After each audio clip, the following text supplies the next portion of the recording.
Hola queridos amigos, bienvenidos a su programa Lecciones para la Eternidad y qué placer aún continuar compartiendo las lecciones de escuela sabática y siempre lo considero como un privilegio porque me ayuda en conocimiento, en crecimiento espiritual y sin duda alguna también cada uno de ustedes que son parte de este canal se benefician, así que es una bendición.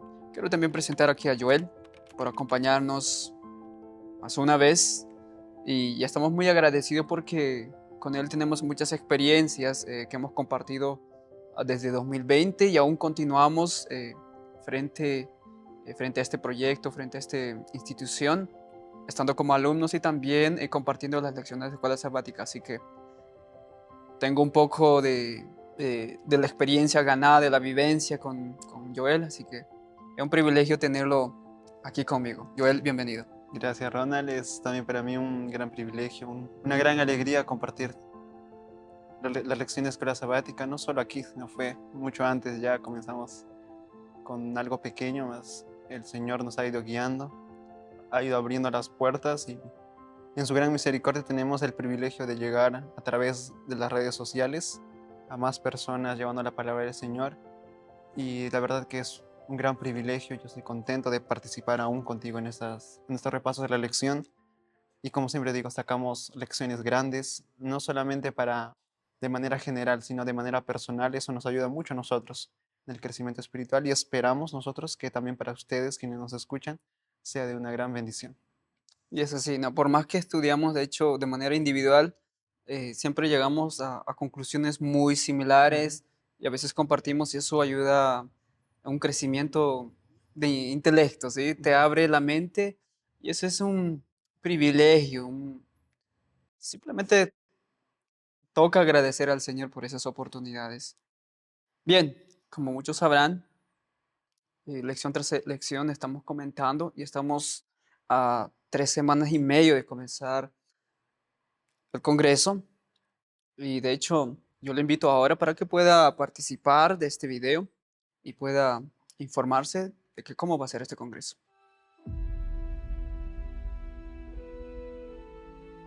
Es tiempo de consagración, tiempo de buscar el derramamiento del Espíritu Santo, tiempo de unirnos en oración y en el estudio de la palabra de Dios. Por eso quiero invitarte al 8º Congreso del IAG. Será una gran bendición con los conferencistas Clarence Peña de Chile y Carlos Rivero de Colombia. Mi nombre es Clarence Peña, soy del sur de Chile, a cargo del Ministerio Publicaciones Misioneras del Piamonte. Te esperamos, no faltes. Hola mis queridos amigos, les saluda Carlos Rivero. Será un evento maravilloso en donde pequeños, jóvenes y adultos seremos grandemente bendecidos por Dios. Un Dios que está moviendo grandes cosas en la historia final de este conflicto, que entiende que hay lugares que están vacíos, esos que ocuparon grandes hombres de la fe del pasado y que hoy deben ser llenos. Por eso, Él está dispuesto a darnos ese poder que prometió para que tú y yo podamos ser esos héroes de la fe del tiempo final. Y si tú estás allí, créeme, serás ricamente bendecidos. Allí nos encontramos. Dios te bendiga. Bien, como ha visto, estamos muy cerca y si usted ya se siente animado, alistar las maletas y nosotros le estaremos esperando aquí. Y de hecho van a venir de todo Brasil porque cada congreso siempre este lugar está lleno. Así que desde ya, si quiere participar, alista las maletas, contáctate con los números que aparecen en la pantalla, de que cómo puedes llegar, participar. Se te va a brindar todo lo necesario en este lugar.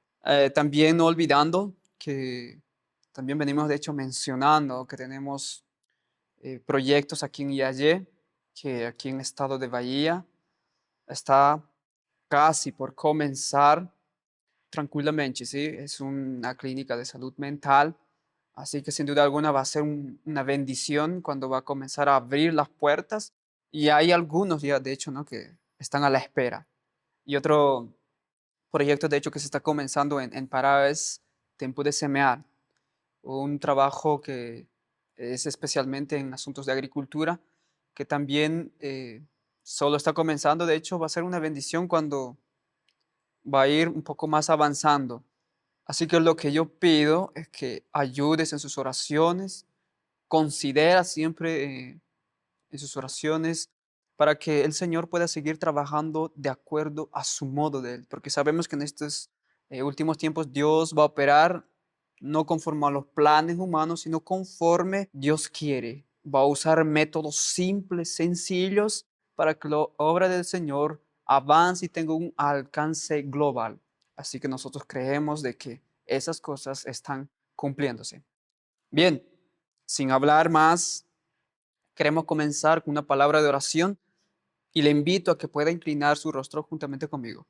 Oremos. Nuestro Padre, nuestro Dios que estás en los cielos, te agradecemos por las dádivas, por todas las bendiciones que nos has dado y estamos muy agradecidos por la oportunidad y también por el privilegio de compartir la lección de escuela sabática.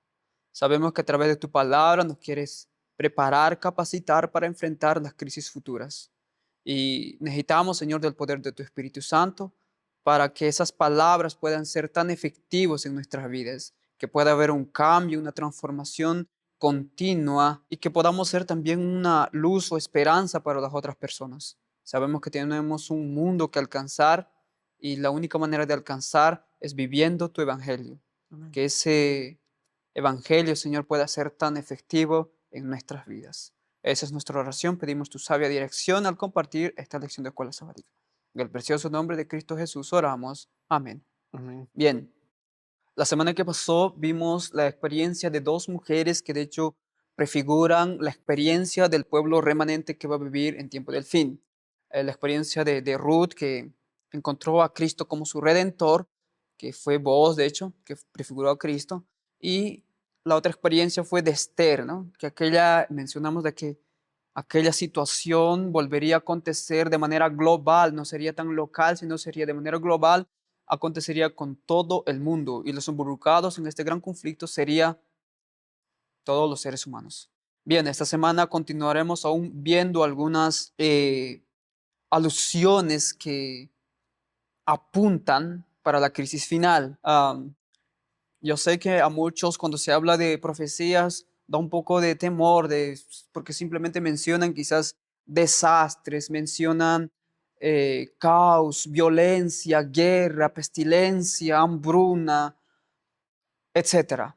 Más sin embargo, cuando tenemos que mirar a las profecías, tenemos que mirar con esos ojos de esperanza, porque si las profecías que han sido anunciadas por las Sagradas Escrituras se están cumpliendo, eso indica de que la profecía más grande o la promesa más grande hecha por Jesús, de que Él voltaría por segunda vez o volvería por segunda vez, también se está cumpliendo o se va a cumplirse. Y lo que acontece alrededor nuestro es tan solamente una muestra de que su palabra es fiel y verdadera. Así que las profecías, de hecho, no nos deberían asustarnos, sino deberían animarnos, darnos fe, coraje, esperanza. Eso es, de hecho, lo que la profecía debería hacer con nosotros. Así que si antes no lo sabías, pues ahora puedes ver con un espíritu diferente, con un ojo diferente lleno de esperanza. Bien, esta semana hablaremos acerca de la experiencia de Sadrach, Mesach y Abednego, ¿sí? Y también la experiencia de los apóstoles, la experiencia de aquellos primeros cristianos y cómo este gran conflicto se ha estado desarrollando a través de la historia cristiana y cómo al final va a acabar en el gran conflicto cósmico. Cuando vemos estas escenas, muchas veces el corazón se turba. Pero lo interesante es que las Sagradas Escrituras también nos animan. Mira lo que dice 2 Timoteo 1:17. Mira lo que dice, porque no nos ha dado Dios espíritu de timidez, sino de poder, de amor y de dominio propio. También Jesús, cuando estaba a punto de ir para el cielo, dijo a sus discípulos, no se turbe vuestro corazón, creed en Dios, creed también en mí. Así que, por más que nos acerquemos al tiempo del fin, debería darnos esperanza. Bien, no sé si Joel quería comentar algo o podemos pasar al día domingo. Sí, es en cuanto a las profecías, que resaltar el mismo punto, que Dios dio las profecías con el hecho de que ya tengamos el suficiente conocimiento para enfrentarlas, y no solamente eso, sino que juntamente con aquellas profecías, Dios siempre da promesas de fortaleza, de liberación, como esta que leemos en el versículo. Para memorizar, Dios no nos da ese espíritu de, en otras versiones dice cobardía, Ujú. aquí dice de timidez también. Dios nos da la suficiente fortaleza para sobrepasar esos momentos que Él mismo ya nos está adelantando. Entonces la lección de esta semana va a ser en ese mismo sentido, nos va a fortalecer para los tiempos que vienen. Así es. Y de hecho, el día domingo veremos la experiencia de Nabucodonosor, ¿sí? Ujú. El sueño que tuvo. Es interesante porque en esta profecía nosotros vemos de que cómo Dios expuso la historia de la humanidad a través de este sueño que tuvo Nabucodonosor y cómo se levantarían reinos y al final el último reino que permanecería en pie sería el reino de Dios. Veremos, de hecho, ese asunto durante esta semana. Ahora, la pregunta que queremos hacer es que, ¿cuál fue aquel sueño de Nabucodonosor y cómo lo interpretó Daniel? Bien, Joel puede comentar. Sí, el libro de Daniel en el capítulo 2 nos va a narrar la historia de Nabucodonosor, teniendo el deseo de conocer lo que va a venir en el futuro. Dios le da un sueño. Bueno, yo creo que algunos de nosotros ya conocemos bien la historia. Dios le da un sueño, él se olvida del sueño, pide que vengan los intérpretes, los sátrapas, los adivinos, los magos. Nadie puede decirle el sueño a Nabucodonosor ni su interpretación. Él manda a matar a todos, pero ahí llega como un personaje Daniel, ya que en el capítulo 1 había sido presentado como una persona que tenía conocimiento sobre la interpretación de visiones y sueños. Se acerca delante de Nabucodonosor y le dice, yo voy a interpretar este sueño y voy a darte la visión, pero yo no puedo, es el Señor que va a ser, que me va a revelar eso. Entonces, él pide un día, al día siguiente va, Daniel tiene el mismo sueño y le relata la visión. Él había visto una estatua, es algo muy conocido entre nosotros como adventistas, la estatua de cabeza de oro, tenía brazos y pecho de plata, vientre y muslos de bronce, las piernas de hierro y los pies de hierro y barro. Ahora la pregunta era, ¿cómo interpretó Daniel eso? La interpretación que nosotros como adventistas utilizamos es la interpretación historicista. Es interesante ese tipo de interpretación porque si nosotros vemos a comparación de otros tipos de interpretaciones, esta de aquí no fuerza las profecías, o, sino que nos muestra una interpretación a través de la historia. Y vamos a ver que este tipo de interpretación no genera sensacionalismo en las masas, no mueve por causa del sensacionalismo. Sin embargo, nos muestra el asombroso cumplimiento de las profecías a través de la historia. En cierta manera, ya Daniel explica a Nabucodonosor, o sea, en la forma en cómo le está explicando, vemos ese tipo de principio de interpretación histórica. Daniel le dice que la cabeza representa al reino de Babilonia, como era majestuoso, grande y de mucha importancia. Después que venía otro después de él, que era como la plata es inferior al oro, que nosotros entendemos que era el reino de los medos y los persas. Después viene el reino de Grecia y después el de Roma. Y después esos reinos divididos. A través de toda esa historia revelada a Nabucodonosor, vemos que al final hay una piedra que desmenuza todo eso, en representación del gobierno de Dios que viene a destruir el gobierno del hombre, el gobierno del hombre que tiene como cabeza un ser humano, que es claro que si nosotros vemos a la luz de Apocalipsis, capítulo 17, si nosotros vemos a la luz de Apocalipsis, capítulo 13, Daniel, capítulo 7, nos están hablando de esos gobiernos que Satanás utilizó para oprimir al planeta Tierra, para oprimir a los seres humanos y aún al pueblo de Dios. Entonces, a través de las enseñanzas y las lecciones que sacamos de este día, podemos aprender que Dios está al control de la historia. Nosotros vemos en Apocalipsis el capítulo 1 que Dios recibe en su mano, perdón, Apocalipsis capítulo número 5, que Dios recibe en su mano la historia del planeta Tierra. Es Jesús el que es digno de sostener en su mano todo lo que va a acontecer a través de la historia. Y como yo ya mencioné un tiempo atrás, no quiere decir que Dios ya preordina los acontecimientos, sino que Él ya los tiene bajo su control y Él nos los comunica. La pregunta aquí, la segunda pregunta que menciona la lección dice, ¿cómo demuestra Daniel 2 que Dios no solo conoce el futuro, sino que también tiene en última instancia el control de este? Vemos esto en el hecho de que Dios revela estos acontecimientos a Nabucodonosor. Dios es quien da y Dios es el mismo también que interpreta.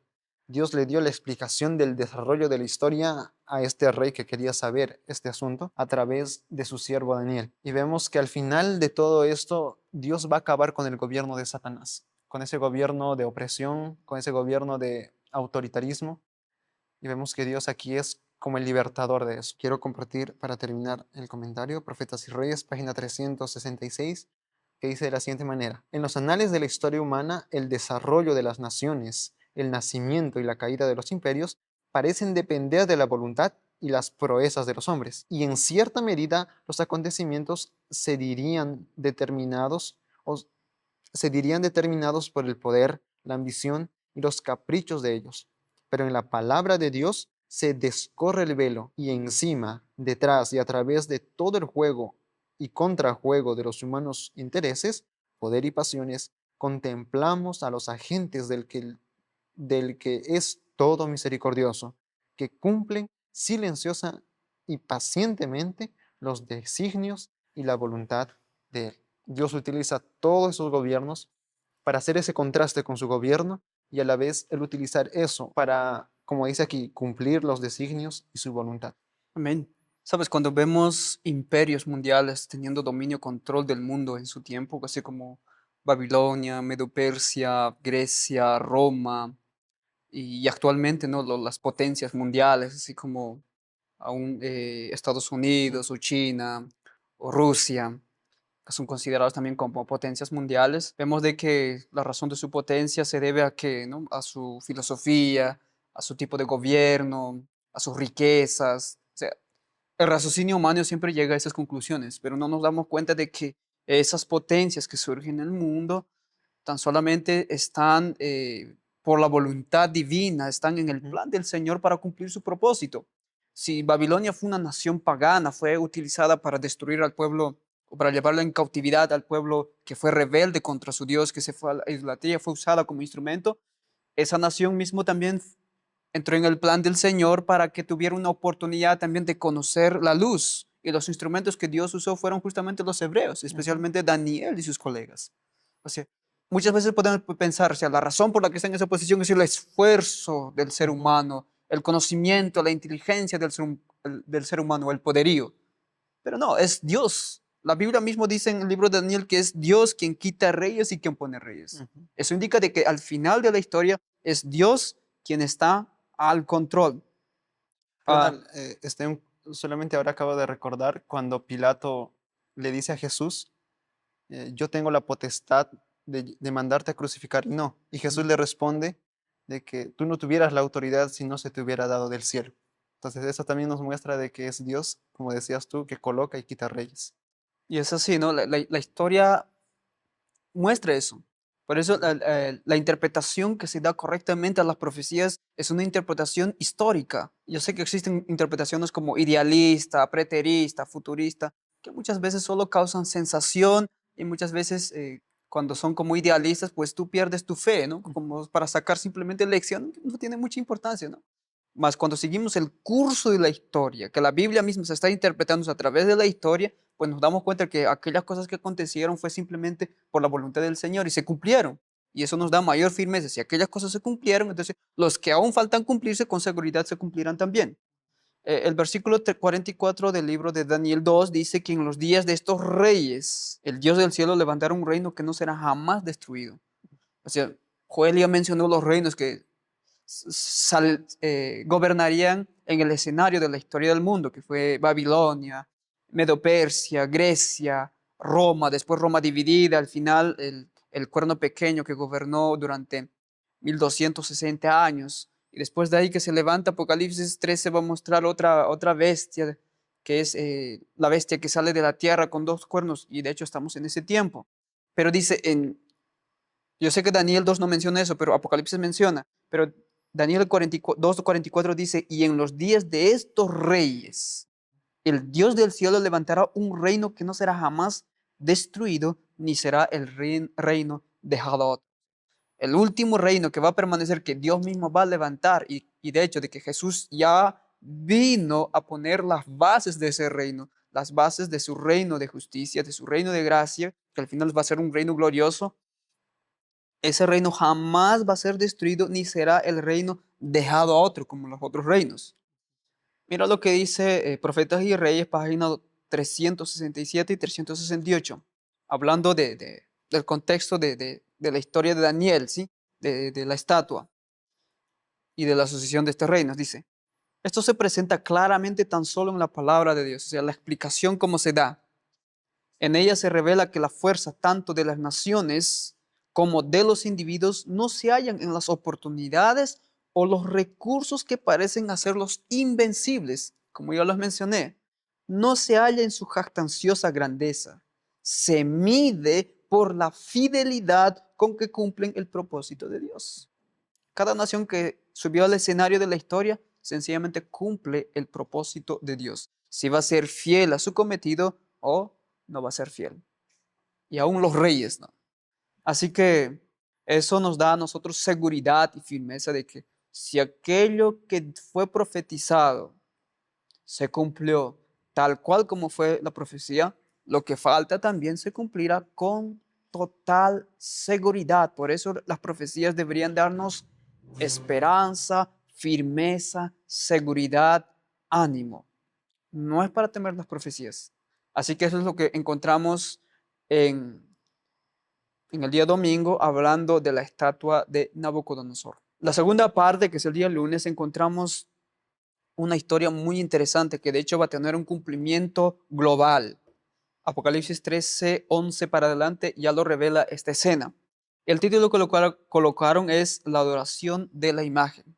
Nosotros sabemos por la escritura que la adoración a imagen o alguna cuadro que puedas tener se considera como idolatría. El segundo mandamiento prohíbe la adoración de imágenes.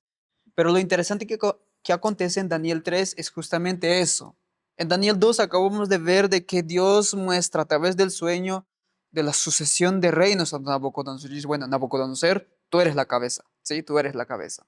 Y parece que esa parte por un tiempo agradeció a Nabucodonosor, pero parece que esa parte no le gustó después. Él dijo, yo solamente la cabeza, yo quiero ser toda la cabeza. Y eso es lo que va a acontecer en la siguiente historia. La pregunta es, las desafiantes palabras dirigidas por los tres jóvenes hebreos al rey, ¿qué nos enseña esto a nosotros? Porque como mencioné, Nabucodonosor no le gusta la idea de solo ser la cabeza. Y lo que hace es levantar una estatua de puro oro, porque él quiere gobernar por la eternidad, por toda la historia él quiere ser el que gobierna todas las naciones. Bien, pero mira la actitud de algunos jóvenes ante ese orden que salió. El que no lo hacía, pues estaba muerto. Bien. Daniel, el capítulo 3, el versículo 1, voy a leer y dice así: el rey Nabucodonosor hizo una estatua de oro cuya altura era de 60 codos y su anchura de 6 codos. La levantó en el campo de Dura, en la provincia de Babilonia, con el propósito de que de todas las provincias vengan y adoren a esa estatua o a esa imagen. Ahora, la pregunta es interesante. ¿Qué nos enseñan estas palabras de los jóvenes hebreos? Muchas veces hemos hecho referencia a la actitud de ellos, referencias a una actitud de valentía, de coraje, de integridad, fidelidad a Dios, de confianza en Dios. Y las palabras realmente nos presentan esa actitud. Pero ahora la cuestión es a qué se estaban enfrentando ellos. Ya bien Ronald mencionó que era el quebrantar el segundo mandamiento, que es en contra de la idolatría. El primer mandamiento también habla acerca de No adorar a otros dioses. no adorar a otros dioses. Entonces ellos tenían bien en cuenta eso. Aquí la cuestión que resalta es cómo ellos tenían bien arraigado en su corazón las palabras de los mandamientos. Ellos estaban dispuestos aún a correr el riesgo de morir con tal de no violar los derechos o su propia conciencia. Yo quiero leer lo que ellos respondieron y después de ahí comentamos un poquito. Daniel capítulo 3 versículos 17 y 18 dice: He aquí nuestro Dios, a quien servimos, puede librarnos del horno de fuego ardiente, y de tu mano, oh rey, nos librará. Y si no, sepas, oh rey, que no serviremos a tus dioses, ni tampoco adoraremos la estatua que has levantado. Ahora, Si nosotros tomamos algunos elementos de este relato, vamos a ver con solamente este capítulo, el capítulo 2 el capítulo 3 de Daniel, vemos que Babilonia es representado por una falsa adoración. Los jóvenes hebreos dijeron, nosotros no vamos a adorar a tus dioses. Ellos estaban llenos de dioses, había mucha idolatría ya. Entonces Babilonia siempre va a representar va a ser un símbolo de una falsa adoración. Y vamos a ver en Apocalipsis que tiene ese mismo sentido. Ahora, aquí vemos la unión del poder civil y religioso en esa estatua. Ya Ronald mencionó, Nabucodonosor no quiso ser un rey que iba a ser sustituido. Él dijo, yo voy a quedarme, yo quiero ser la estatua completa. Y lo hizo una estatua de oro. En la estatua de oro nosotros vemos el deseo de autoridad civil, el de mantenerse como un reino, un gobierno. Y ahora, ¿dónde encontramos nosotros la religión? Y es en las medidas. Es un detalle bien interesante, a veces pasado por alto, desapercibido, pero es un detalle muy importante. Las medidas, 60 codos. Cuando nosotros hacemos el cambio a metros, pierde el sentido que el libro de Daniel nos quiere dar. 60 codos representaba al dios máximo de los babilonios, que era Marduk. 6 codos representa al dios más pequeño de ellos. Y con tan solo ver las medidas, era la representación de sus dioses.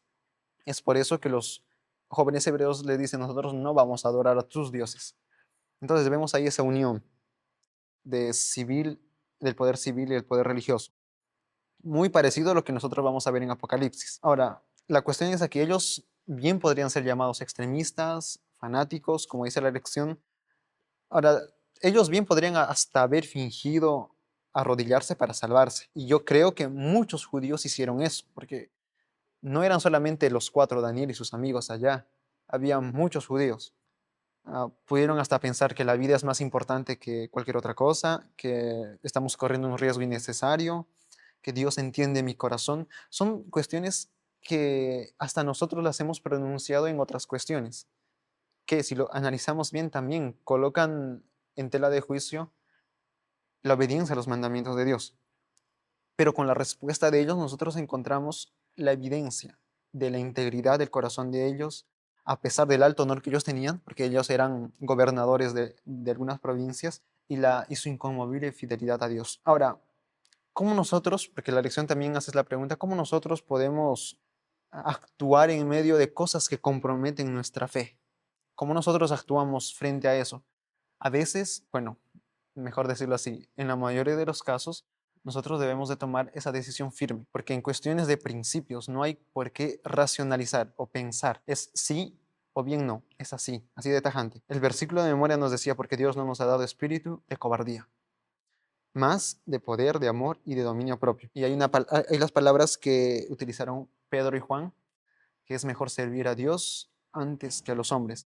Ahora, ¿por qué el interés de la lección, de enseñarnos esta lección? Porque ahora que vivimos en tiempos de paz, no encontramos este tipo de situaciones difíciles. Bueno, algunos de nosotros tal vez han pasado por cuestiones del sábado, del trabajo, del estudio, pero llegar al punto de que sea a riesgo de la muerte aún no se ha visto. Pero la Biblia nos enseña que ese tiempo va a llegar, que por causa de nuestra fe vamos a correr el riesgo de perder la vida. Y ya desde ahora debemos aprender que por esas pequeñas pruebas, dificultades, Dios nos está capacitando para tomar esas decisiones más firmes. Profetas y Reyes en la página 374 dice, en su vida y carácter, los cautivos hebreos que ocupaban puestos de confianza en Babilonia habían representado la verdad delante de él. Cuando se les pidió una razón de su fe, la habían dado sin vacilación. Con claridad y sencillez habían presentado los principios de la justicia, enseñando así a aquellos que los rodeaban acerca de Dios, al cual adoraban. Les habían hablado de Cristo, el Redentor que iba a venir, y en la cuarta persona que andaba en medio del fuego, el rey reconoció al Hijo de Dios. Ya los jóvenes hebreos habían dado testimonio tanto que el mismo Nabucodonosor reconoció al Hijo de Dios allá entre los jóvenes hebreos. Cuando miramos a la experiencia de estos 3 jóvenes, sin duda hay mucha enseñanza dentro allí. Pasaríamos quizás una hora hablando de cada detalle, pero los detalles más resaltantes que yo encuentro, por ejemplo, es que la adoración se induce a través de la música. Es un detalle muy importante. Por más que el rey primero levanta la imagen, que es de puro oro, y tiene las medidas, que son medidas de el número 6, nosotros en la Biblia encontramos que el número 6 siempre representa un número de hombre, más en la cultura babilónica el número 6 era un número, estaba ¿cómo se dice eso? Ligado a sus dioses. Sí, ligado, conectado a sus dioses, ¿sí? Representaba siempre a un dios porque todo el sistema numérico estaba dividido en algo sexagesimal. Sí, así que siempre representaba algo. El 6 para ellos era muy importante. Pero lo interesante es que cuando se levanta esa imagen con sus medidos respectivos, la manera como se debe adorar es al son de música. Y eso siempre me causó una inquietud. ¿Por qué al son de la música? ¿Cuál es el papel de la música en nuestro tiempo hoy? ¿Será que hoy en día tenemos conocimiento sobre el asunto de la música? ¿Qué tipo de música Dios pidió para su pueblo adorarlo? Entonces, solamente hablando de música, de hecho aquí ya tuvimos un congreso, creo que fue workshop, ¿sí? Workshop músico. Y ahí descubrimos algunos detalles muy interesantes que muchas veces ignoramos nosotros. Cuando no conocemos la filosofía de música, de adoración, se mete otro tipo de música. Y sabes, la forma en que se insta a adorar aquella imagen es a través de la música. Porque la música llega por los oídos y empieza a alterar nuestros sentidos.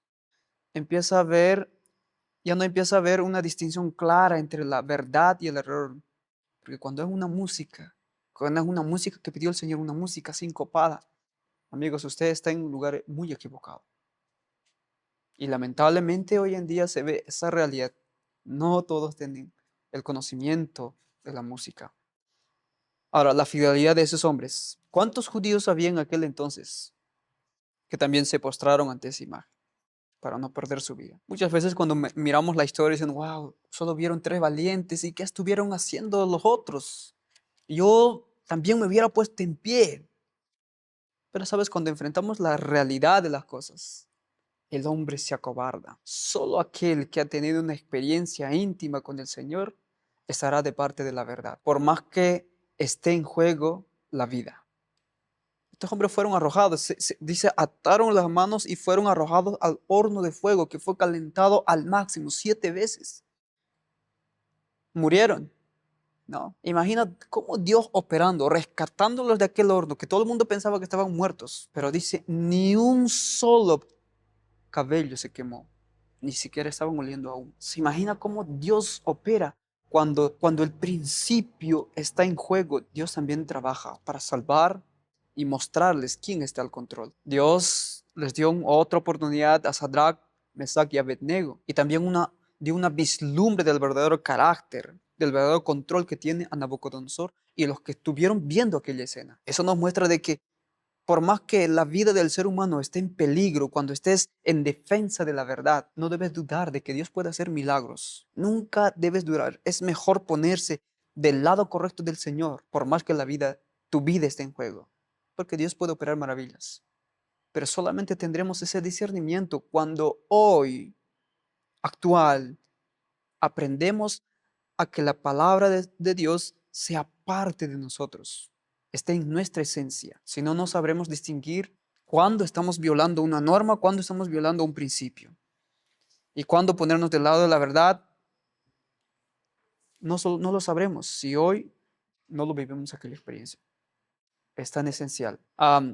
Bien, hay muchas cosas que comentar, mas sin embargo, en el día siguiente aún continuaremos hablando porque esta experiencia, este tipo de adoración, este decreto que salió, la obligación de adorar y la amenaza de muerte, se repite nuevamente en Apocalipsis capítulo 13 y es justamente lo que vamos a hablar en este día, que es el día martes, que dice otra imagen y la orden de adorarlo. Una cosa que debes tener en cuenta que el conflicto siempre gira en torno a adoración. Y también debes tener en cuenta otra cosa es que Cristo está al control de la historia. Nunca debes de dudar de eso. El centro de todas las profecías siempre es Cristo y Cristo está al control de toda la historia humana. Ahora, la historia de Sadrach, Mesach y Abednego se va a repetirse? Por supuesto que sí, y eso es lo que vamos a ver en este día. La pregunta que nos plantea la lección es que ¿qué contraste hay aquí, citando Apocalipsis 13, ¿sí? Que implica un conflicto entre los mandamientos de Dios y los de los hombres. Bien, Un asunto muy importante a considerar en Apocalipsis capítulo 3 y Daniel 3, como ya mencionaste, Ronald, es el asunto de la adoración. Todo, todo lo que gira en esos capítulos es en torno a eso, la adoración. ¿Por qué tan importante la adoración? Porque en la lección también habla en ese sentido. Adoración es más que solo inclinarse sobre un objeto o inclinarse sobre un ser. Se trata de un estilo de vida. Y el hecho de que Daniel en alguna ocasión y también los amigos de Daniel en Daniel capítulo 3 no se arrodillan solamente era evidencia de la vida devocional que ellos tenían. Su vida misma hablaba de a quién adoraban ellos, a quién demuestras lealtad, eso es adoración. A quién colocas en primer lugar, eso es adoración. Apocalipsis 13 nos muestra que va a haber un poder que va a forzar a la adoración. Y al final de todo, haciendo la comparación en Daniel capítulo 3 y Apocalipsis capítulo 13, al final de todo existirán solamente dos grupos. Los que adoran a Dios, porque la razón, Él es el creador, y los que adoran a la bestia y a su imagen. Se va a tratar solamente de eso, de verdadera y falsa adoración. Ahora, esa similitud de Daniel capítulo 3 podemos ver en algunos elementos, como por ejemplo, se mencionan en los dos capítulos, el 13 y el 3, una imagen, en el otro caso una estatua, la cuestión de adoración, el decreto de muerte a quienes no adoran, como vemos en Apocalipsis 13, a quienes no adoran a la imagen de la bestia, y también vemos la liberación poderosa del pueblo de Dios. Vemos la unión civil religiosa, como yo ya había mencionado hace un momento, porque si nosotros leemos, por ejemplo, Apocalipsis capítulo 13, versículo 17, que dice, es un texto bien conocido, a veces hacemos referencia con esto al papado, al sistema papal. Vamos a ver lo que dice aquí. Y que ninguno pudiese comprar ni vender sino el que tuviese la marca o el número o el nombre de la bestia o el número de su nombre. Y su número es 666. Es interesante saber eso porque este texto bien nos hace referencia a lo que está aconteciendo en Daniel capítulo 3. ¿De qué manera? Cuando dice, es que el número no es 666 juntos, son tres números, 663. ¿Recuerdan 66? 60 el dios máximo de los babilonios, 6 el dios más pequeño y 600 representa a la totalidad de los dioses de Babilonia, en sí hablando de una falsa adoración. Entonces, esto nos hace una clara referencia a lo que acontecía ya en los tiempos de Daniel, la falsa adoración. Entonces, después de presentar toda esa cantidad de elementos muy parecidos, ahora nos menciona algo que nos liga directamente con Daniel capítulo 3, que es la falsa adoración. Entonces, el número de la bestia, el número de su nombre, nos va a representar un sistema que tiene una falsa adoración.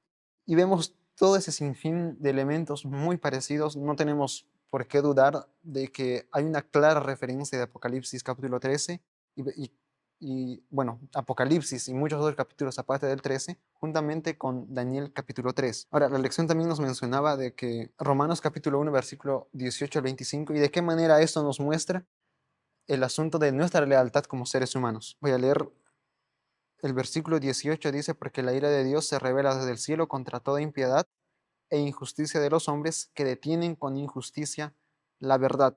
Y si nosotros leemos los siguientes versículos hasta el versículo 25, nos van a hablar de que aún a los hombres se nos es presentado a Dios como el creador a través de la naturaleza, de tal manera que nadie tiene excusa en cuanto a lo que es Dios para el ser humano. Entonces, Dios ya nos dio la evidencia. Él es el creador. Apocalipsis capítulo 14 nos menciona de que nosotros le debemos adorar y adorar a aquel que hizo el cielo, la tierra, las fuentes de las aguas. ¿Por qué? Porque Él es el creador. El motivo de la adoración es de que Él es nuestro creador. Ahora, Juan capítulo 3, versículo 19 nos dice que la condenación, o sea, la ira de Dios, que va a ser más adelante revelada a través de las 7 posteras plagas, la condenación, ¿qué es esta? Dice Juan, que la luz vino al mundo y los hombres amaron más las tinieblas que la luz porque sus obras eran malas. Bueno, es Jesús quien está hablando, que nos dice que cuando va a venir la condenación, la ira de Dios, va a ser a personas quienes ya han tenido la revelación de la luz Sin embargo, han decidido elegir las tinieblas antes que la luz. Y en estos últimos tiempos va a ser de la misma manera. Va a ser un conflicto entre la falsa adoración y la adoración al Creador. Y va a ser algo tan claro que uno va a tener que decidir. No va a ser ahora cuestión de misterio, no va a ser que Dios les va a esconder a algunos la verdad. Va a ser una verdad tan reveladora que la decisión va a quedar en uno. Yo decido quedarme con la comodidad que tengo o voy a tratar de irme por el lado de Dios, aunque haya persecución, opresión, tal vez hasta ciertas limitaciones de vida, pero va a ser una decisión nuestra. Ahora, el mensaje de los tres ángeles, que también en la lección hace referencia, quiere decir que aquel que recibe la marca de la bestia, el número de su nombre, va a recibir la ira de Dios. Es interesante que ese mensaje del tercer ángel tiene un sentido también de una advertencia. Esa advertencia nos dice a huir de esa falsa adoración, de ese falso sistema de adoración, para que la ira de Dios no recaiga sobre nosotros. Cosa que Romanos capítulo 1, versículo 17, que es un versículo antes del 18, nos muestra que solamente a través de aquellas personas que tienen esa vida, que va en aumento de fe en fe, serán los que serán libres de la ira de Dios. O sea, son tantas cosas por mencionar en ese día, pero la lección es esta. Dios nos ha dado suficiente luz. Hay un mensaje, el mensaje de los tres ángeles, que nos hablan acerca y nos advierten acerca de estas cosas. La cuestión está en relacionarnos con este mensaje, en colocarnos en relación con estos mensajes y colocarnos firmes, creer, en aceptar todo lo que estos mensajes nos enseñan. Y como dice la del Señor, solo el poder de Dios nos capacitará para serle leales a Él. Al igual que con los tres jóvenes hebreos, Dios va a estar con nosotros, aunque todos los gobiernos y los poderes del mundo recaigan sobre nosotros. Al pueblo final de Dios, sin duda, lo que le esperan son decretos, amenazas, muertes, como dice también el libro The Sign of the Times, 6 de mayo 1897. Dice que pruebas y persecuciones sobrevendrán a todos los que obedezcan la palabra de Dios y se niegan a rendir culto a este falso día de reposo. Ya mencionamos de que el asunto principal va a ser la adoración. La pregunta no es adorar a Dios o no adorarlo, sino adorarlo en qué día. Ese va a ser el conflicto. Satanás tuvo éxito al engañar al pueblo judío para matar a Cristo. Y en eso consistió su gran pecado, en crucificar, rechazar a Jesús.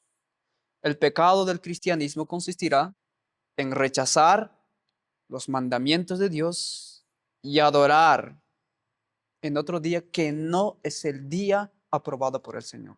Apocalipsis 13 gira en torno a ese falsa adoración. ¿Por qué falsa adoración? Porque sabemos bíblicamente que Dios instituyó un día. Yo sé que los cristianos dicen con vehemencia de que nosotros guardamos el domingo porque Jesús resucitó el domingo, pero no encontramos en ninguna parte de las Escrituras como un mandato de guardar el día domingo. Sabemos que esa es una costumbre que se celebra por años y las primeras veces que fue de manera oficial, aunque hubieron intentos, fue por Constantino, de manera oficial, donde hubo un decreto, ¿no?, de observar aquel día, aunque ya hubieron años antes algunos intentos de observar.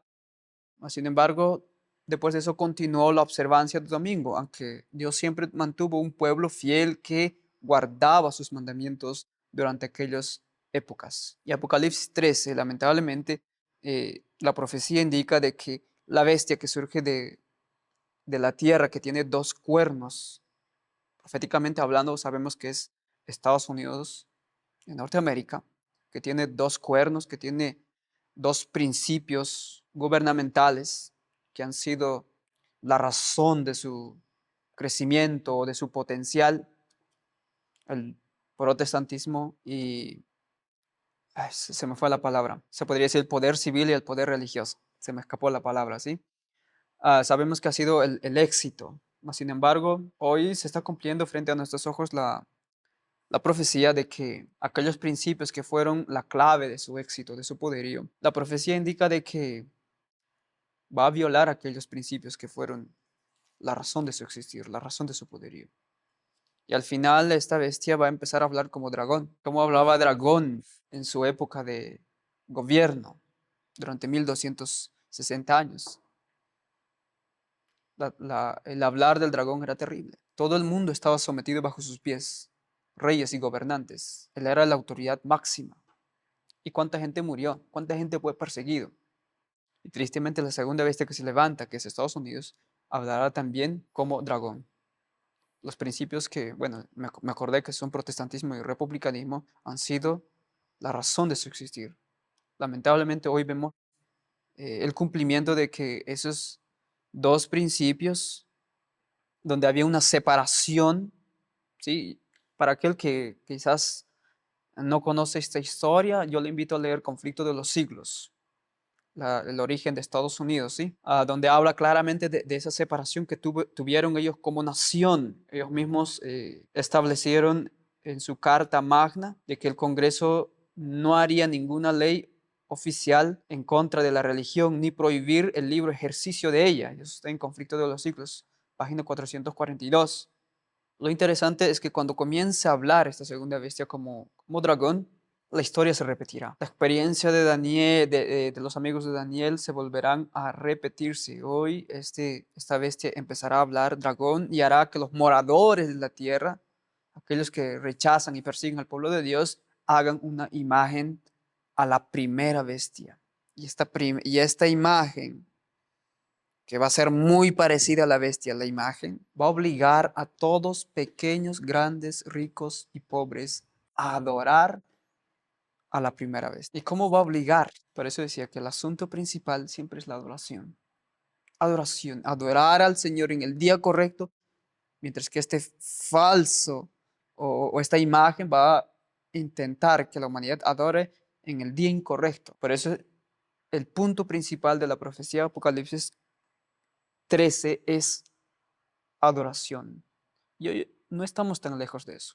Si alguien pregunta dónde estamos en la profecía, estamos aquí en Apocalipsis 13, justamente donde la herida que sufrió la primera bestia está en proceso de sanación. Y cuando se sane, tendrá un dominio, nuevamente dominio total y completo. Mi querido amigo, yo le quiero animar a que usted pueda profundizar en las Sagradas Escrituras y para que pueda estar preparado en estos tiempos. En el día miércoles hablaremos acerca de la persecución a la iglesia primitiva. Satanás siempre usó la fuerza para aquel que no estaba sometido bajo su gobierno, ¿sí? Y quizás el instrumento que él más usó fue la persecución, la tortura, las hogueras. Mas, sin embargo, ahora veremos en la primera parte, en la experiencia de los apóstoles aún, de que cómo es que Satanás usó no un pueblo pagano, sino su propio pueblo para perseguir. Aquel pueblo que ya había sido rechazado por Dios, que fue el pueblo judío, y este mismo pueblo ahora comienza a perseguir. Bien, así que veamos el libro de Hechos, capítulo 12, de 1 al 19, y la pregunta es, ¿qué elementos de esta historia podrían prefigurar los acontecimientos de los últimos días? La pregunta es interesante. ¿Qué elementos aquí van a prefigurar los acontecimientos de los últimos días? El hecho simple de pensar que es una persecución, cosa que ahora no estamos viendo, es un elemento clave para entender que eso va a acontecer de aquí a poco. Yo quiero decirlo así, de aquí a poco, porque yo tengo la seguridad de que el pueblo de Dios va a ser levantado, está siendo levantado, y tarde, más temprano que tarde, va a venir la persecución. Ahora, el relato de Hechos, el capítulo 12, versículos 1 al 19, es un relato muy interesante. Herodes hace matar a Jacobo, después hace apresar a Pedro, lo encarcela y es liberado por un ángel. Ahora, el libro de Hechos de los Apóstoles, a pesar de que nosotros encontramos en él momentos de persecución, muerte, momentos muy oscuros, fueron también una evidencia de la poderosa manifestación del Espíritu Santo. La situación extrema del hombre, dice la sierva del Señor, es la oportunidad de Dios. En medio de esa persecución, que Pedro estaba a punto de ser muerto, la iglesia estaba, como vemos ahí, unida en oración. Ahora, en el tiempo actual en que estamos, no vemos tal unidad. En ese tiempo era Pedro, el líder de la iglesia, llevado a prisión y toda la iglesia se unió en oración. Pedro, otro acontecimiento interesante allí es que Pedro estaba durmiendo tanto que el ángel tuvo que tocarlo para que se despierte. Él estaba a punto de morir, sin embargo, él estaba durmiendo, porque él estaba reposando en Cristo. Vamos a leer más adelante una cita interesante en cuanto a eso. Pero encontramos esos elementos: persecución y unidad de la iglesia. Tenemos nosotros por promesa que la iglesia va a ser una en el derramamiento del Espíritu Santo. O para que el Espíritu Santo sea derramado, la iglesia tiene que ser una. Y va a ser la unión de personas fieles, personas que estén dispuestos a llevar el Evangelio al mundo, en quienes se va a derramar el Espíritu Santo y se va a demostrar esa unidad. Son elementos de una Laodicea arrepentida. Son elementos, yo quiero tomarlo así, van a ser personas que van a estar dispuestas a dar todo por Cristo. Y ellas se van a unir. La oración de Jesús va a ser cumplida para manifestar que Cristo es el Hijo de Dios. Su iglesia va a tener que unirse. La iglesia, aquella que nosotros llamamos iglesia invisible, va a unirse como una sola, un pueblo. Ahora, hay otra pregunta más que dice: tras anunciar a Pedro cómo moriría, o sea, Jesús ya había hablado a Pedro de qué manera iba a morir, y él pensó que esa noche ya era su muerte. Dice la Sierva del Señor en la Reunión Gera el 27 de abril, de esta manera: el apóstol no estaba atemorizado por su situación. Desde su restablecimiento después de la negación de Cristo, había desafiado el peligro sin vacilar y había manifestado una noble osadía al predicar a un Salvador crucificado, resucitado y ascendido a los cielos. Pedro creía que había llegado el tiempo para que él entregara su vida por causa de Cristo. Es por esa razón que él estaba durmiendo, descansando. Ahora, la pregunta que dice aquí: ¿qué debería decirnos esto acerca de por qué ni siquiera el riesgo de la muerte debería impedirnos seguir al Señor? ¿Por qué? Nosotros vemos en la Biblia pensamientos como el de Pablo, que decía: para mí el vivir es Cristo y el morir es ganancia. O ideas como, o sea, textos bíblicos como que la fe echa fuera el temor, aún el temor a la muerte. O también la idea que nosotros tenemos, que el amor de Cristo es aún más fuerte que la muerte. Porque esas personas, la iglesia primitiva, llegaron a entender tan profundamente el amor de Dios, el sacrificio de Cristo, que para ellos el sacrificio terrenal que hacían era insignificante. El apóstol Pablo demuestra muchas ideas en ese sentido. Él decía de que yo tomo todas las cosas por basura por ganar a Cristo. Él decía: el amor de Cristo me constriñe. Él estaba dispuesto a dar su vida, y así fue. Sellaron muchos de los discípulos su testimonio con su sangre. Ahora, yo quiero llegar a este punto. ¿Por qué, si la persecución es un asunto que va a determinar los últimos días, por qué aún no estamos viendo persecución? Pablo dice en 2 de Timoteo capítulo 3 versículo 12: y también todos los que quieren vivir piadosamente en Cristo padecerán persecución. Y esta es la pregunta: ¿por qué no vemos persecución ahora? La sierva del Señor responde así. Ella también hace la pregunta: ¿por qué entonces parece adormecida la persecución en nuestros días? Y responde: el único motivo es que la iglesia se ha conformado a las reglas del mundo y por lo tanto no despierta oposición.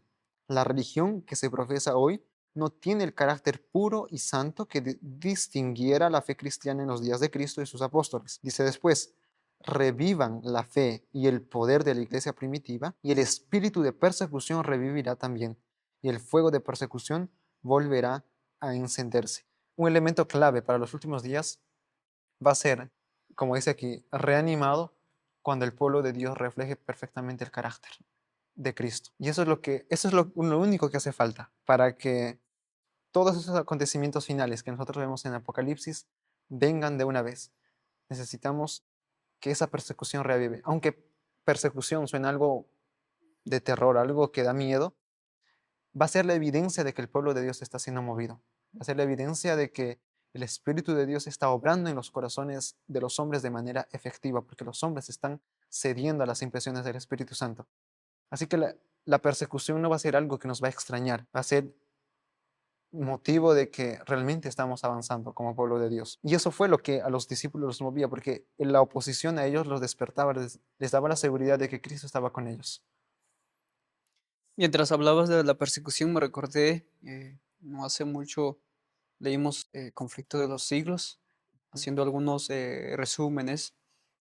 Me recordé de que aquella sangre de los mártires era una semilla. Sí. ¿Sabe? En esa experiencia yo veo tanto de los apóstoles y después de los años que siguieron, de que uno de los instrumentos de Satanás siempre fue la persecución. Él quiso exterminar, quiso meterlo a la cárcel, intentar acabar con la fe religiosa, pero nunca acabó. Mientras que tanto en el Antiguo Testamento él obraba de una manera diferente, ¿no? Obraba atrayéndolos a la idolatría, al sensualismo, a la poligamía. Mas después de la muerte de Cristo y la resurrección, él operó por la fuerza, obligarlo. Y él usó al pueblo judío para perseguirlo. Después hubo persecuciones imperiales por Nerón, en tiempos de Juan, antes del año 100 también, y por los años 300, por ahí unos 10 días de persecución que hubieron, que fueron 10 años de hecho, hasta que vino Constantino y donde cesó la persecución. Satanás se dio cuenta de que no servía de nada perseguir, porque la sangre de los mártires realmente era una semilla. Moría uno, aparecían otros. Uno se multiplicaba. Hasta que Satanás tuvo una idea mejor de unirlos, tanto el paganismo y el cristianismo. Y tuvo éxito. O sea, la razón por la que no vimos persecución hoy es porque estamos tan conformados en esa unión. ¿Recuerdas la profecía de Daniel 12 de que habría una mezcla entre aquel metal que es el hierro y el barro, pero al final no se mezclarían? Estamos viviendo en esa etapa. En esa parte de la historia estamos hoy. Pero la persecución paró. Y de hecho hoy en día no vemos. Quizás podamos ver una persecución que en el lado eh, de la cultura, no es Persia, de los árabes, que son más radicales. Hoy en día en ellos quizás la persecución penetrar ahí el cristianismo un poco más difícil. Existe, más aquí donde existe la libertad religiosa, la persecución no existe. Y lamentablemente el ser humano o vive una vida de comodidad, de tranquilidad, ¿sí? Donde la fe primitiva ha muerto. El libro de Hebreos capítulo 11, verso 36 para adelante nos menciona de que otros experimentaron vituperios, azotes, y además de eso, prisiones y cárceles, fueron apedreados, aserrados, puestos a prueba, muertos a filo de espada, anduvieron de acá para allá, cubiertos de pieles, ovejas y de cabras, pobres, angustiados, maltratados, de los cuales el mundo no era digno, errando por los desiertos, por los montes, por las cuevas y por las cavernas de la tierra. Y todos estos, aunque alcanzaron buen testimonio mediante la fe, no recibieron lo prometido, proveyendo Dios alguna cosa mejor para nosotros, para que no fuesen ellos perfeccionados aparte de nosotros. Amigos, donde la fe se purifica como oro es a través de las persecuciones, a través de las pruebas. La fe de esos hombres fue puro como el metal más precioso que es el oro. Y nosotros necesitamos. Joel leyó aquella cita: revivan la fe primitiva. Entonces volverá la persecución. Se puso ya a pensar de que por qué Jesús fue odiado y perseguido. Él quería imponer seguramente su religión. No, su vida misma de Jesús era un reproche a la ostentación de los sacerdotes y de los escribas. Su sencillez, su manera de enseñar con autoridad, era un reproche. Su propia vida de piedad práctica. Eso es lo que falta hoy al cristianismo. Piedad práctica. Tener la fe primitiva. Si nosotros recuperamos eso, sin duda alguna Satanás quedará enojado, airado, y otra vez se revivirá aquel espíritu de persecución. La profecía nos la ha anunciado Apocalipsis 13. Se repetirá. La iglesia siempre fue perseguida y aún se repetirá, aún en estos tiempos. Sí, cuando Dios retire su espíritu, va a acontecer cosas monstruosas. El último día, que es la marca de la bestia, este es un asunto aún discutido mucho hoy en día. Sí. Aquellos que no son tan cuidadosos en el estudio de las Sagradas Escrituras aún piensan que es un código de barras o alguna marca, etcétera, ¿no? Así que la pregunta es, bueno, yo sé que el título lleva la marca de la bestia, mas sin embargo veremos la razón, por qué razón Jesús fue perseguido, por qué los líderes querían matarlo a Jesús. ¿Y qué tiene que ver eso con la marca de la bestia? ¿No? Hay algo ahí. Es verdad lo que dijiste, que el escepticismo, o sea, personas que no creen en la forma de interpretación historicista, malinterpretan el asunto de la marca de la bestia y, como dijiste, llegan a conclusiones hasta poco muy Raros, ¿eh? raras, A veces, muchas extrañas, veces no tiene sentido. sin sentido, exactamente. Y al llegar a ese tipo de conclusiones pierde el sentido que la Biblia nos quiere tener en cuanto a la marca de la bestia. Recordemos que los capítulos que estamos estudiando de Apocalipsis tienen como punto central el asunto de la adoración. Y cuando lo vemos desde ese punto de vista, que no hay otro punto de vista posible para verlo, vamos a ver que el propósito de Dios de ser adorado es exactamente de que Él es el creador. Y en la Biblia, Éxodo capítulo 20, versículo 8, nos muestra exactamente en el cuarto mandamiento que Cristo es el creador. El motivo de guardar el sábado es porque Él es el creador. No hay otro texto que hable o otro mandamiento que hable tan ampliamente de que Cristo es, perdón, es que es Dios, bueno, es Cristo también, pero que Él es el creador. Eso es una gran evidencia. La Biblia lo va a repetir muchas veces: adoremos a Dios porque Él es nuestro creador. Ahora, como contrafacción, como una idea contraria a eso, podemos ver las tradiciones humanas, y creo que ya Ronald mencionó algunas de ellas, y es el asunto de los dogmas que algunos sistemas religiosos llegan a desarrollar. Por ejemplo, el asunto del domingo o cualquier otro día que no sea un día que la Biblia haya enseñado. Por ejemplo, hay religiones quienes enseñan que el día viernes es un día de adoración, otros que el día domingo, y otros hasta se dejan guiar por los ciclos lunares pensando que es un día sábado. Cosas que ya se salen de la percepción normal de las escrituras. Así que al final de cuentas, bueno, la lección aquí nos va a dar el asunto de la experiencia de Jesús sanando a algunas personas en sábado. Y vemos cómo los judíos eran escandalizados por ese sentido. ¿Por qué? Porque para ellos, para una mente judía, el asunto del sábado estaba muy ligado con el sistema de adoración. Y solo que ellos, en cierta manera, tergiversaron mucho el sentido del sábado, pero el celo que ellos sentían por ese día era correcto. El sábado, que era, podemos hasta llamarlo así, el corazón de la ley, representaba y nos traía una idea de que Cristo es el soberano de todo.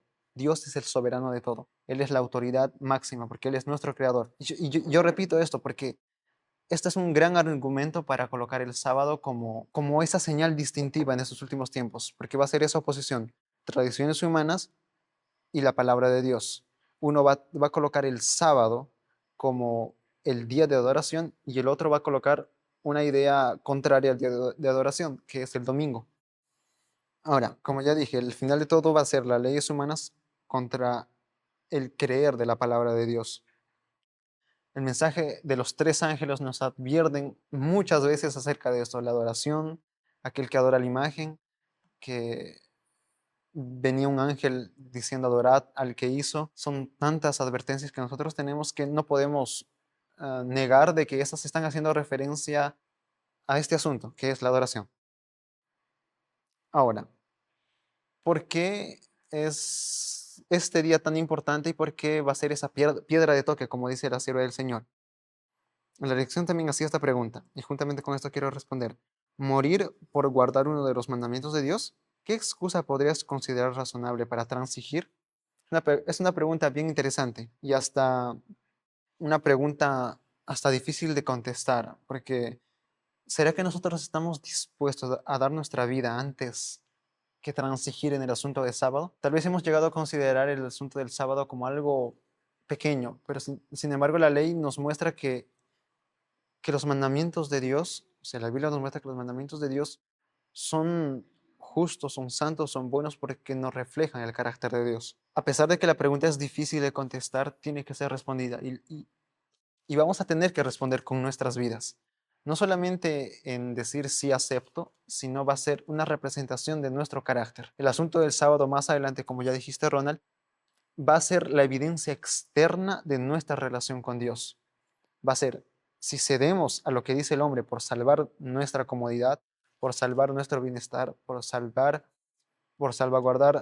nuestra familia aún o seguir lo que Dios nos dijo? Nosotros vemos a los discípulos dejándolo todo con tal de seguir lo que Dios les había dicho.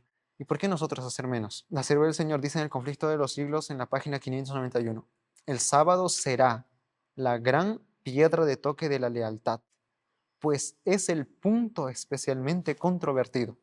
Y llegar a ser aún más. Cuando esta piedra de toque les sea aplicada finalmente a los hombres, entonces se trazará la línea de demarcación entre los que sirven a Dios y los que no la sirven. Esa será la línea de demarcación. Al final de cuentas se va a ver quienes aceptan las tradiciones humanas y quienes aceptan la ley de Dios. Esa va a ser la distinción del gran conflicto entre aquí en la tierra. Ahora, es por esta razón que nosotros como adventistas guardamos el sábado que el gran mundo cristiano se ha levantado en contra de esta posición, porque según ellos no encuentran sustento bíblico. Sin embargo, la Biblia es tan clara al hablarnos que la adoración está muy ligada al asunto del sábado. Y no solo eso, sino que va a ser una revelación o una representación de mi relación con Dios. Así que, aunque esas preguntas ahora tal vez parezcan un poco fantasiosas, en un futuro no muy lejano va a ser una realidad que vamos a tener que enfrentar. Y eso sucedió. Y ahora, solo para mencionar y cerrar el comentario con la pandemia.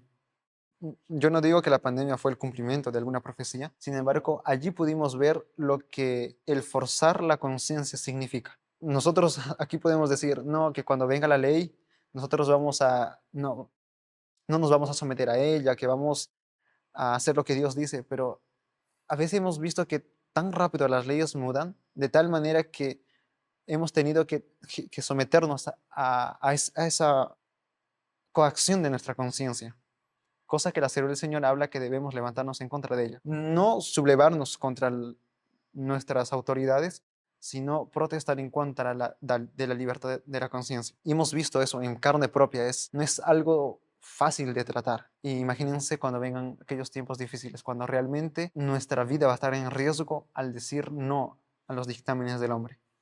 Así que el Señor nos ayude porque estamos muy cerca de aquellos tiempos difíciles. Amén. Como ya se ha mencionado, el asunto será obedecer a las leyes de los hombres o a la ley de Dios. ¿Cuáles son las leyes de los hombres?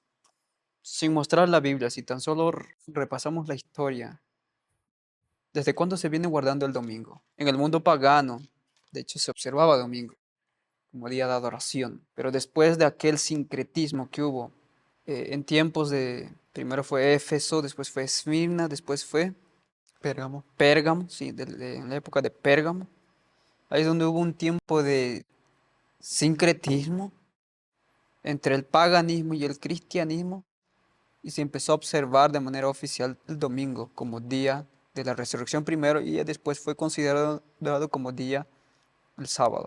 Y el día sábado fue considerado solamente como sábado de los judíos. Y todos los movimientos actuales que han estado haciendo, aún antes de que muriera el Papa Francisco y los papas anteriores, han sido movimientos a favor de un descanso para la humanidad.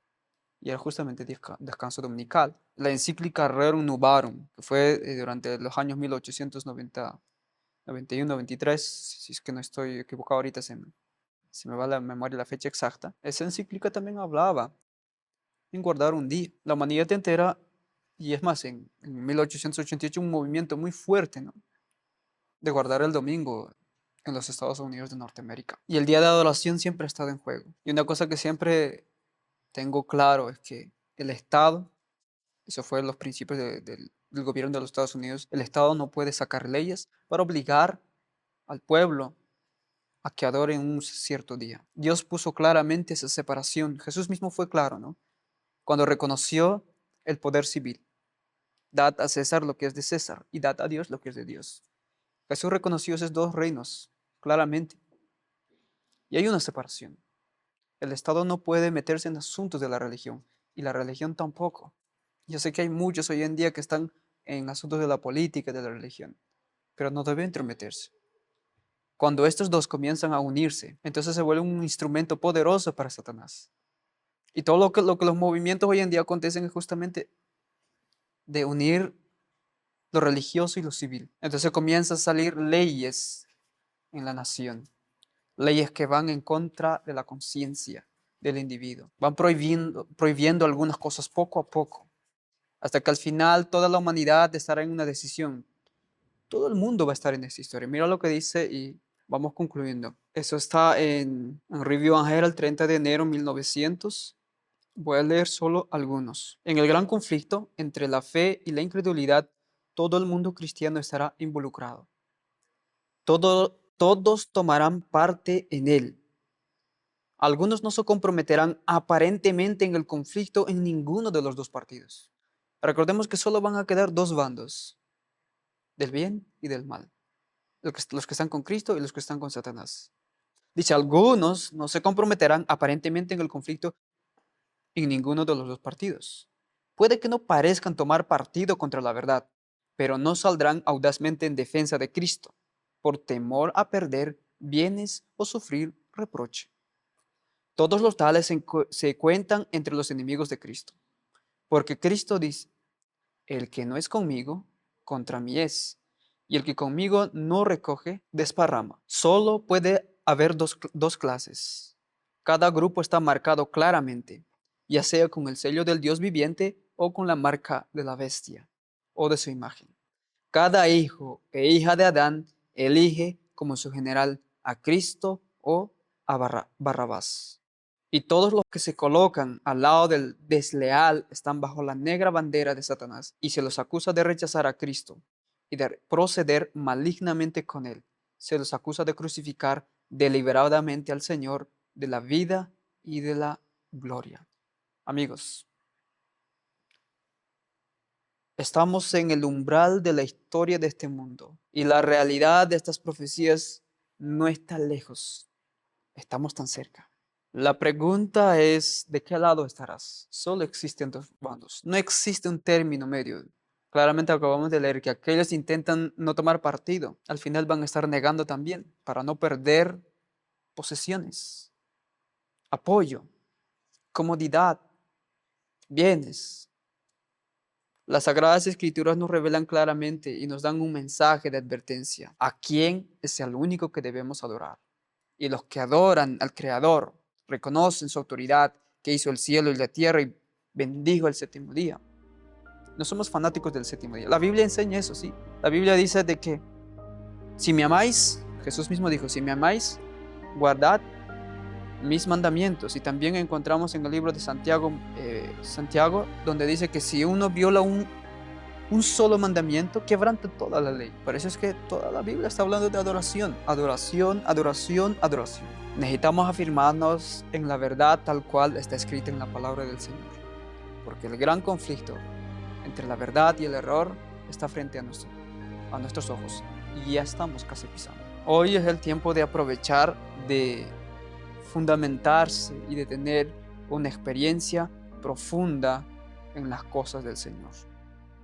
Y como dijo Pablo, la noche está avanzada y es tiempo de levantarnos del sueño espiritual. Dios le guarde, siga estudiando las Sagradas Escrituras y es tiempo de levantarnos. Hasta la próxima. IAG, juntos avanzaremos.